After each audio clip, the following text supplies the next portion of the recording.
У музеі абароны Брэсцкай крэпасці адбылося адкрыццё адразу двух выстаў, прымеркаваных да 80-годдзя перамогі ў Вялікай Адчыннай вайне. Экспазіцыя пад назвамі «Гісторыя ў фатаграфіях» і «Крывёю сэрца» прапануюць наведвальнікам акунуцца ў гістарычныя падзеі і лёсы людзей, якія пакінулі след у нашай памяці. Выстава «Гісторыя ў фотаздымках» была створана пры падтрымцы калег з Арлоўскага краязнаўчага музея. Яна ўключае ў сябе здымкі, зробленыя фотажурналістам і удзельнікам Вялікай Адчыннай вайны Анатоліем Марозавым. Другая выстава «Крывёю сэрца» – гэта літаратурна-дакументальная экспазіцыя, падрыхтаваная на аснове фондаў Дзяржаўнага музея гісторыі беларускай літаратуры. В этом году в таком значительном выставка наконец-то посещает Брестскую крепость.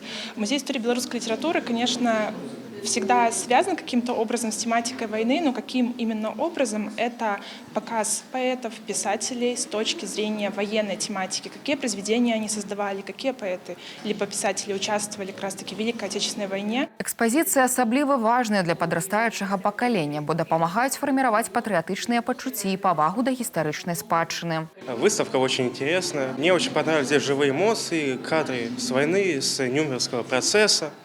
Я считаю, что молодежи действительно нужно показывать все это, чтобы они помнили, что такое война на самом деле, чтили своих предков и тех, кто пал за нашу землю. Абедзве выставы будуць экспанавацца на першым паверсе музея абароны Брэсцкай крэпасці з 20 лютага па 11 красавіка.